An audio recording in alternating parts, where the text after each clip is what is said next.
Hey, yo, what's good, man? Don't mind my jacket. It's one of my favorite jackets, even though I'm about to buy some more right now. But today we doing story time. Slash mukbang. Not really a mukbang. I'm about to just motherfucking eat because I'm hungry right now.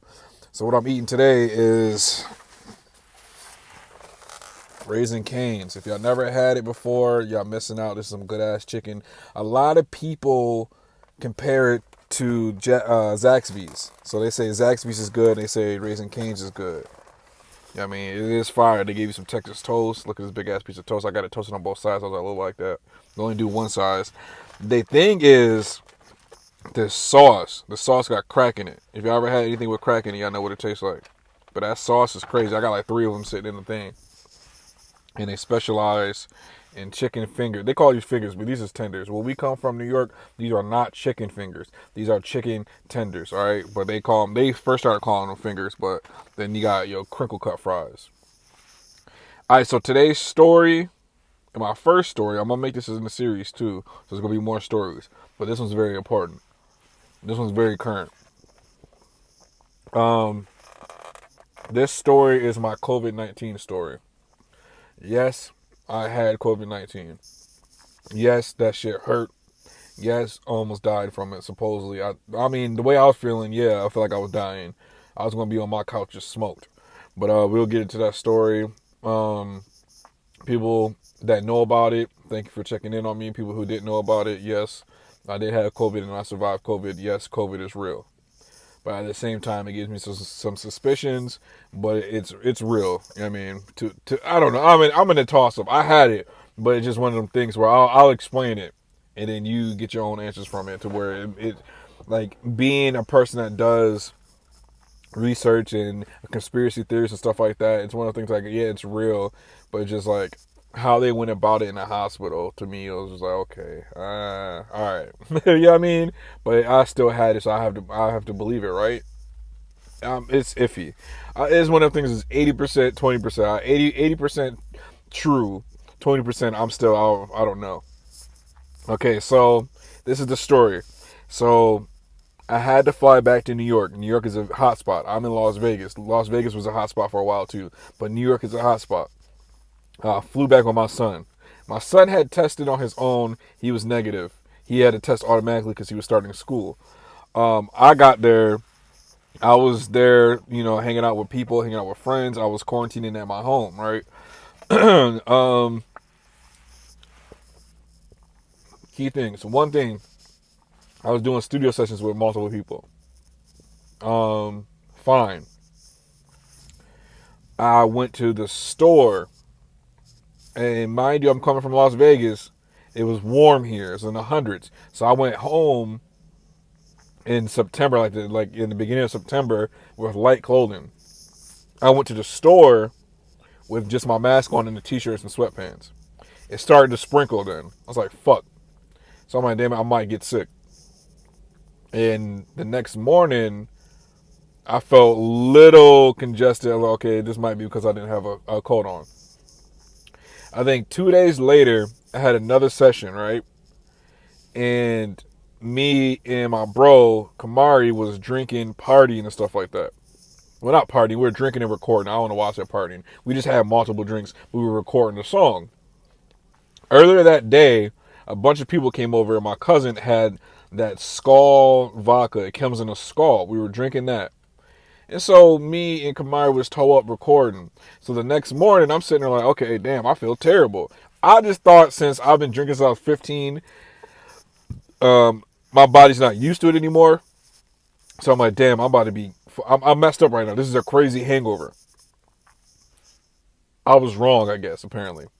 So the days were going by. I started getting worse and worse, right?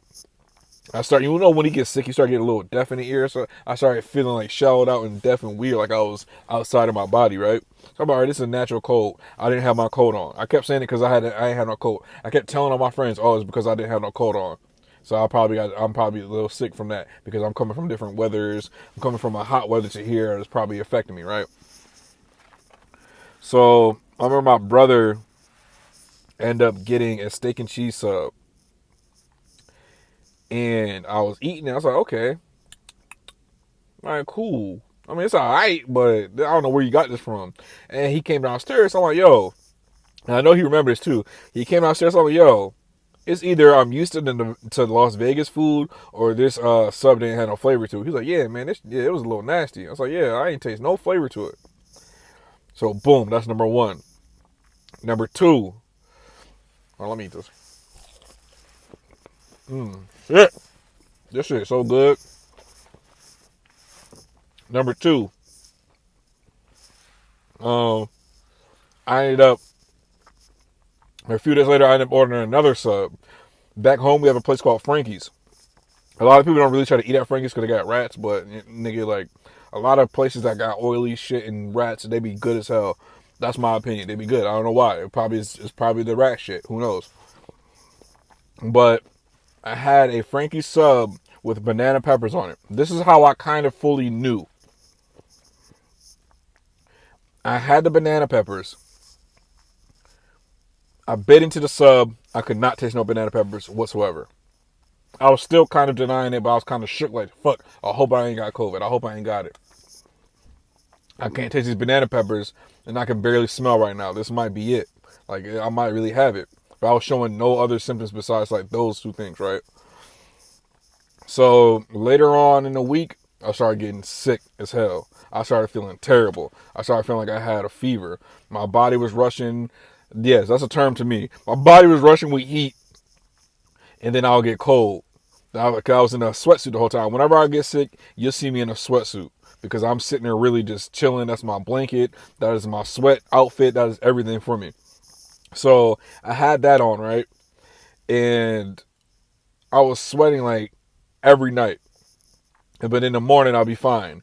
Then I started taking Dayquil and NyQuil. The Dayquil and NyQuil will literally cover it up. And then after it's done, pure sweat, nigga, like I was just working out. And then I got into Theraflu. I was like, let me take some Theraflu. I feel like Theraflu was stronger. Theraflu had me feeling normal. I took some Vitamin C. I felt normal until it wore off. Literally the minutes of it wearing off, I would start getting a fever again and start sweating. What made it even worse is these are the meals that I had. I know I was not eating well because I was back at home in New York, so I wasn't eating too well. And I didn't have the energy to go out shopping. I had Family Dollar and 7-Eleven right around the corner from me. And I would walk there. I walked there and I was sweating my ass off while shopping. I was like, I'm weak and I'm sweating. What is going on? I'm tired. And I'm literally walking through the aisles of Family Dollar. If anybody know about Family Dollar in Ontario, if you know of a Family Dollar, they are small. Why am I sweating? But to me, it wasn't nothing too crazy. I was sitting there thinking like I have a little fever, but I forgot. Yes, I forgot that the fever was part of it, but it wasn't like a crazy fever until I ate. When I started eating meals, I went to the store. I got a bowl of ramen, the one that's like a big ass bowl. I got that one was like it was a regular ramen one, but then it had like a garlic sauce to it. I don't know why these bigger bowls have sauces to them, but all I could do is slightly smell it. I could slightly smell the garlic, but I could not taste the garlic at all. I had Wendy's chili, couldn't taste the chili. And then I already have bad guts and everything. So at this time when it was attacking my body, I could not eat anything. I was getting small and skinny. Like I couldn't eat. I felt like I wanted to throw up. My body would hurt. So I was just fucked up for days, right? So I let the 2 weeks pass. I thought I was fine. Like 2 days I was fine, right? The last 2 days. I remember this shit so vividly. Friday morning, I woke up. I had pain from right here all the way down to right here. When I farted, it hurt. When it felt like it was like in a line, in a straight line. It wasn't the whole area; it was just in a line. I'm sitting there coughing crazy, like coughing anytime I tried to talk or laugh. I couldn't talk fast. I'm talking now. I couldn't talk as well as I was talking now. It literally happened. Felt like it happened overnight because I was just sweating beforehand.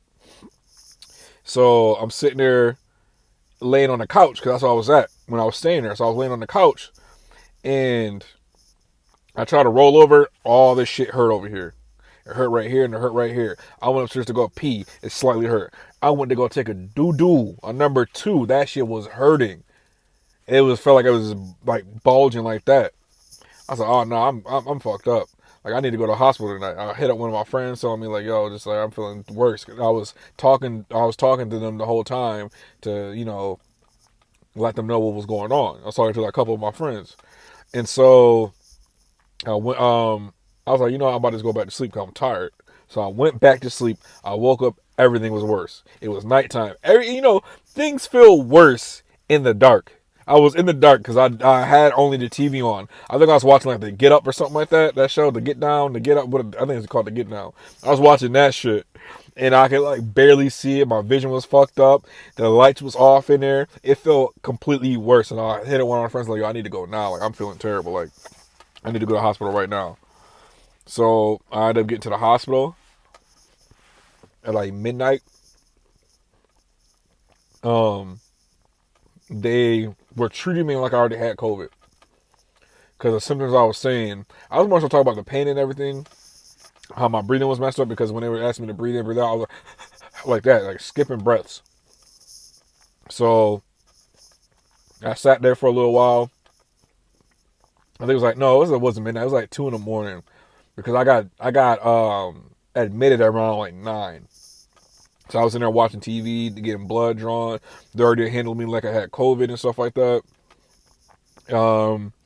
They sent me to a CT scan to see if I had any pneumonia or anything in my lungs because the way I was breathing and stuff like that. Around 11 o'clock, before I got admitted, they tested me for COVID. They took me upstairs into my room, and then I went for a CAT scan, not a CT, but a CAT scan. I went for a CAT scan. They said they found some spots in my lungs. So they was like, yeah, you definitely have pneumonia. And then later on, they told me that I had spots. No, they did the chest x-ray and told me I had pneumonia. And then they did this CAT scan. It was like, yeah, we found a little bit of spots in there. You have some blood clots in there. They're very small, though. So they started me on 2 things of pneumonia, steroids, and a blood thinner called Eliquis. Whenever you get a blood clot or anything like that, you're going to be on a form of blood thinner because that blood thinner is going to break up that blood clot. Now, when it comes to a blood clot and blood thinners, you need to be careful. Do not get cuts, do not get bumps, or you'll bleed out or just bleed. You're very easy to bleed. It's going to be hard to clot your blood. You will not stop bleeding that easily. It is an emergency if you get cut. So right now, I have to be careful from getting cuts and bruises. I can't get no fights. I can't cut myself accidentally with cooking. I can't do certain things. Like even shaving is a difficult thing for people if you are on Eliquis or any severe blood thinners. I'm on a severe blood thinner. There's one I think above the one I'm on because I just started back today. I just went to the doctor. She started me back up on it. You're technically supposed to be on blood thinners for 3 to 6 months to almost a year, I believe. I only did it for 1 month. So I have to start. I just got back to Las Vegas because my shit ran out. I had to test negative before I went back to the doctors. I would have thought they would test me or whatever, but yeah, you have to test negative before you go back to the doctors. So I tested negative. Now I went to the doctors today. They put me back on Eliquis. I have to go for another CAT scan and another X-ray to see how everything looks now. I've been off of Eliquis for like 2 weeks, but I've been feeling fine. It makes me feel a little weird. I don't really like it that much, but I gotta do what I gotta do so I can stay alive. I will confirm that I was damn near gone. Like if I wouldn't have went to the hospital that day, that night, I probably 2 days later I would have been probably smoked on the couch, like smoked, like gone. Like my brother would have came downstairs, would have seen me downstairs. He's like, damn, it's cold in here. What the hell going on? He gonna start seeing his breath and everything. Yeah, I was almost gone, but yeah, I'm happy to be alive though. I gotta take my shit more seriously. Gotta start working out more. Wear a mask. It really helps to a degree. The only thing that makes me question the whole COVID thing is, for one, I had got COVID and I had the same symptoms as what the older people had when they were dying. So the people that were dying that were 70 and up, they were getting blood clots, they were having pneumonia, but they weren't strong enough to fight it off because they were older. I was able to fight it off because I was younger and I was treated right away, kind of technically. But at the same time, when it comes to COVID, they tell you to stay home for 2 weeks. Yes, we don't have any medicine, but I was only treated for the pneumonia and the blood thinners, and they tell me to stay home for 2 weeks with the COVID. So I'm just like, is the COVID a precursor? Is COVID a catalyst? That's what I'm trying to figure out. Is COVID the mini virus that gets inside of your body that causes other things? That's what I'm thinking that it is. Because the way it reacted with me, we don't have any medicine for it. They just tell you to stay home. That's what. And then the people, the older heads that were getting COVID, they were, automatically getting pneumonia and getting blood clots because they were laying there and stuff like that from being sick. I feel like it's really a precursor. It weakens your body and get you tired, but then it starts to break down your immune system, and then that's when you start getting all the extra stuff. I had that shit in my hand for like 2 minutes. But that's what makes me think differently about the COVID. Cause I don't feel like people are dying from COVID per se. I feel like people are dying from, lack of the better term, the byproducts of the COVID, what the COVID causes. You know what I mean? If it makes sense to you. Because like the things I've been hearing and what I've experienced, like I feel like people aren't dying from COVID-19, but people are dying from what COVID-19 causes, like the pneumonia and the blood clots. Like I feel like people are dying from the pneumonia and the blood clots from the COVID-19, but I could be wrong. Like that could be COVID-19, or just I don't know. It just weakens the body. Now I'm supposedly my body's supposed to be weaker now, but I have to get strength.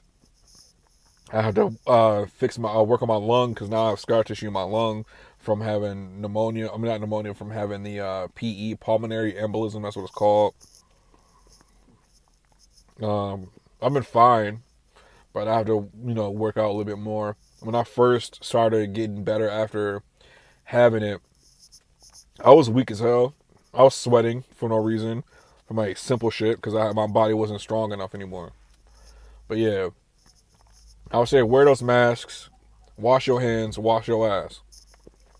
Um, Take care of yourself, man, because you can have COVID and not know it. That's called being asymptomatic. So if you don't have any symptoms, be careful. Still get tested. If you have symptoms, keep your ass home and stay away. But yeah, that's my story, man. This is the beginning of story time with Smash. I'll have more videos soon. So like, comment, subscribe, and share this video, man, for knowledge. And go get you some chicken. No bueno papi, nigga.